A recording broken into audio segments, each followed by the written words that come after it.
हे बघा आता हे नेपाळला आता एंट्री झाली बघा माझी आणि आता नेपाळमधून पशुपतीनाथ मंदिरला ह्या बसमध्ये चाललोय बघा आता. तर जय जय महाराष्ट्र रामकृष्ण हरी गुरुदेव दत्त. हे बघा मी आता पशुपतीनाथ मंदिराच्या जवळ आलोय पहा आता या बसमधून. या बसमधून आता उतरून आता बघा पशुपतीनाथ मंदिराकडं जायचे बघा. हे बघा आता हे काठमांडू पशुपतीनाथ मंदिराचं बघा आता जवळ आलोय बघा. आता मी साईडने चाललोय कारण इथं जास्त गर्दी असते.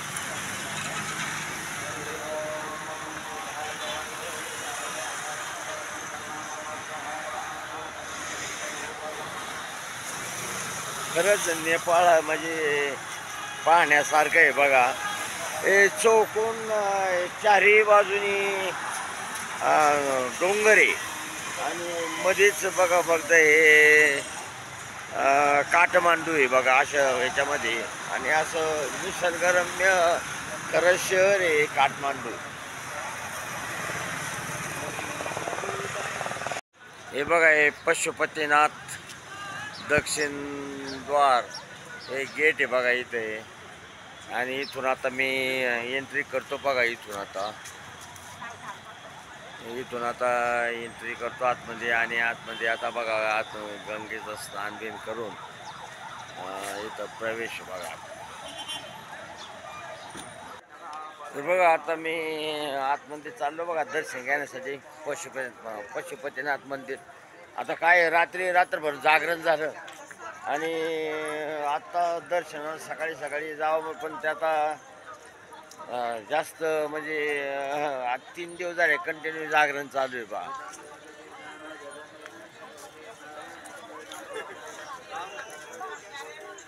हे बघा इथं आता सकाळी सकाळी थोडी गर्दी कमी आहे बघा. पण एक इच्छा पूर्ण झाली. पशुपतीनाथ महाराजांचं दर्शन जागेचं पवित्र जागेचं अगदी इथं म्हणजे पायी लागले तर त्यात आनंद लय भरपूर आनंद झाला बघा.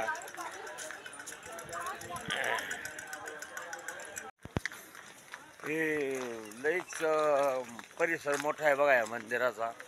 काय आहे म्हणजे जवळजवळ किती 10-5 एकरचा परिसर आहे. काय कळत नाही. जिकडं जावाल तिकडे सगळं म्हणजे रोडच आणि मंदिराचा सगळा परिसर. खरोखर लय भारी आहे बघा. जय श्री हनुमान. हे बघा हे बघा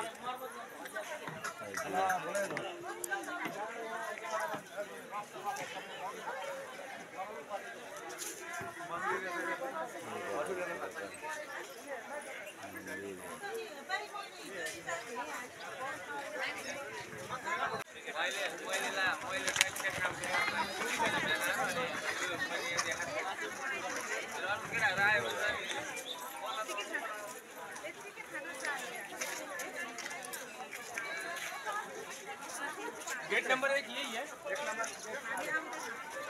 ये 2 नंबर है.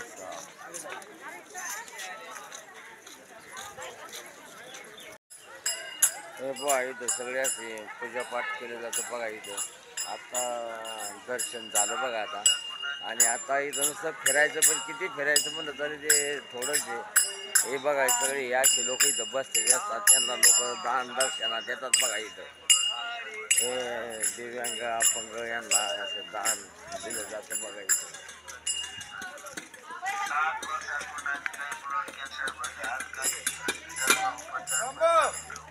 खरंच म्हणजे पशुपतीनाथ म्हणजे खरंच काठमांडू बघण्यासारखं आहे. तर खरंच या जागेला सर्व लोकांनी एकदा भेट दिलीच पाहिजे. तर हे बघण्यासारखं आहे बघा. हे पशुपतीनाथ मंदिर काठमांडू भव्य दिव्य. हे बघा इथलची दुकानं आहेत बघा छोटी छोटी. सुंदर अशा वस्तू विकत घेण्यासाठी म्हणजे खरोखर पशुपतीनाथ मंदिर भव्य दिव्य मंदिर. खरंच इथून जाऊशी वाटत नाही बघा. पण आता मी सकाळी 7 वाजल्यापासून इथं फिरतोय बघा. पण खरंच म्हणजे खरं मंदिर आहे पशुपतीनाथ. आणि ते पण अशा डोंगराच्या कपारीमध्ये वसलेलं शहर आहे काठमांडू. आणि त्याच्यात हे मंदिर आहे बघा. तर एकमेव असं मंदिर आहे बघा हे.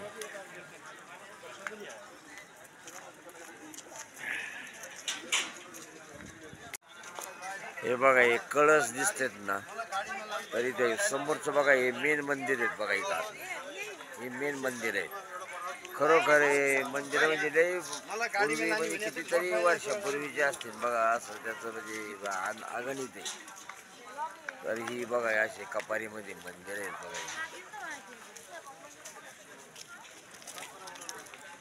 आणि सगळे इथं म्हणजे सगळे फॉरेनर लोक, सगळी लोक इथं त्या मंदिराला दर्शनासाठी येतात बघा, पाहण्यासाठी येतात. खरोखर अगदी पाहण्यासारखं म्हणजे नेपाळमध्ये एकमेव असं बघा की हे पशुपतीनाथ मंदिर. अजून सुद्धा दुसरीकडं बाहेर भरपूर ठिकाणी आहे तिथं, पण हे एक नंबर स्थान आहे बघा. हे काय आहे ना, बाहेर कॅमेरा चालू आहे पण आतमध्ये कॅमेरा न्यायला अलाउड नाही आहे. त्यामुळं ते आतलं काही शूटिंग काढता आलं नाही. पण तरी बाहेरचं घेतलं मी. पण ते आतमध्ये बंदी आहे. कॅमेरा मोबाईल सगळं बाहेरच ठेवून जावं लागतं. तर ते बरं आहे एक दृष्टीने त्यांचं. पण ते कुणीच आतलं शूटिंग हे कुणालाच घेता येत नाही. सगळं हे बाहेर ठेवावं लागतं बघा. पण खरोखर कमीत कमी 10 एकराचा हा एरिया आहे. पण संपूर्ण अगदी रोड आहे ते सगळं अगदी सुंदर आहे बघा. चला योग आला माझा. प्रयागराजला आलो आणि इकडं चला म्हणलं पशुपतीनाथ एकदा. बरेच दिवस इच्छा होती करण्याची, पण ते योगायोगाने आलो पहा इकडं. आणि दुसरी गोष्ट म्हणजे आता हे 2-3 दिवस सतत माझं जागरण झाले बघा. तर त्यामुळं आवाज जरा थोडा बसलेला आहे आणि बोलता येत नाही. पण आता काय विलाज नाही, जरा आता थोडं सांगायला पाहिजे काहीतरी. पण आता फिरू, पण आता अजून फिरायचं आहे बरंच, पण जास्त नाही. आणि झोप नसल्यामुळं रात्रभर जागरण करून केलं बघा. 12 तास कंटिन्यू गाडीमध्ये.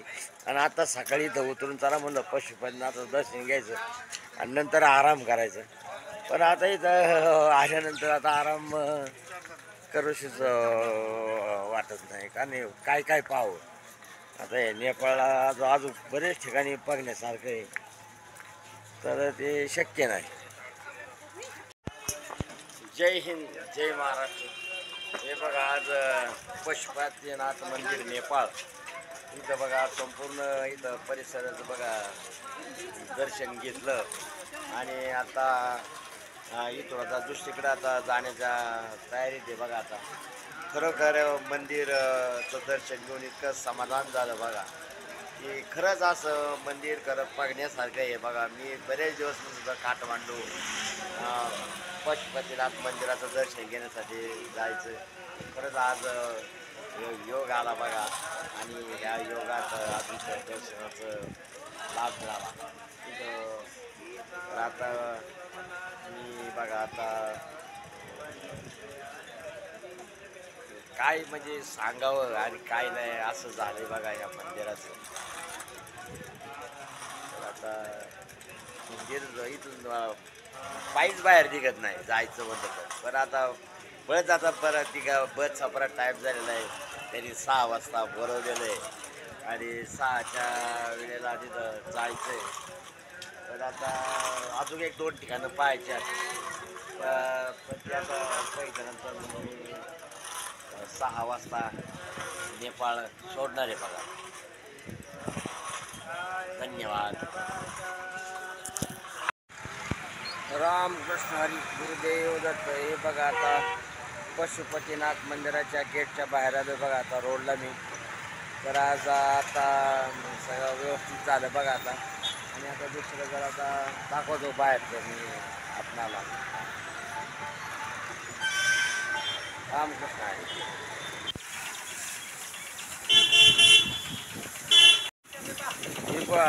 इथं आता बाहेर आलो जरा बाजार बघायला जरा नेपाळमधला. तर तेव्हा बरीचशी अशी दुकानं आहेत बघा इथं. तर ह्या दुकानामध्ये इथे कपड्याचे आहेत हे ते एक मी किराणा दुकान बघितलं बघा. तर त्या किराणा दुकानामध्ये आपलं जसं रेशनिंगचं दुकान असतं का रेशनिंगसारखं म्हणजे तुमच्या तिथं किराणा दुकानात बिअर दारू म्हणजे सगळे हर एक प्रकारचे रम वगैरे त्या सगळ्या तिथं विकायला असतं बघा. म्हणजे ओपन आहे इथं. म्हणजे मी एक आपल्याकडं म्हणजे साधं एक कोणतंच ते स्टिंग विकायला परवानगी नाही आणि इथं बघा सगळे दुकानात सगळं असं सर्रास म्हणजे ते फुल्ल चालू आहे. म्हणजे ते एक विशेष आहे इथलं. हे बघा हॉटेलमध्ये जेवणासाठी आलो. हे बघा कुत्रा किती सुंदर आहे बघा. म्हणजे बघतोय बघा. हे मॅडमने त्याला पकडले. वा वा थँक्यू. हे बघा मी आता एक जेवण करण्यासाठी बघा पशुपतीनाथ महाराजांचं दर्शन घेतलं आणि दर्शन घेतल्यानंतर बघा आता इथं जेवणासाठी आलो बघा इथं. तर इथं बघा असं सुंदर एक हॉटेलमध्ये मी आलो बघा. या हॉटेलमध्ये बघा किती अगदी शंकर पार्वती लक्ष्मी माता आणि सगळे असे फोटो आहेत बघा इथं. आणि जेवण मी म्हणलं त्यांना विचारलं की जेवण हा म्हणले एक शब्द म्हणजे नेपाळी मराठी आपल्या इंडियामध्ये कळत नाही मला. बरं ठीक आहे म्हणलं मला चावल डाळ द्या म्हणलं भात आणि वरण द्या. तर त्यांनी दिलं पण ते पोळ आणि म्हणले 160-100 म्हणजे काय असेल ते असेल. आणि नंतर जेवणानंतर म्हणले की की नाही पोळ एक थाली पेट भर मिळत आहे. बरं ठीक आहे पेट भर आहे मी मालूम तर पोटभर जेवण 100 रुपयात मिळतं बघा इथं. या मंदिराच्या समोर हे हॉटेल आहे बघा इथं. 100 रुपयात पोटभर जेवण.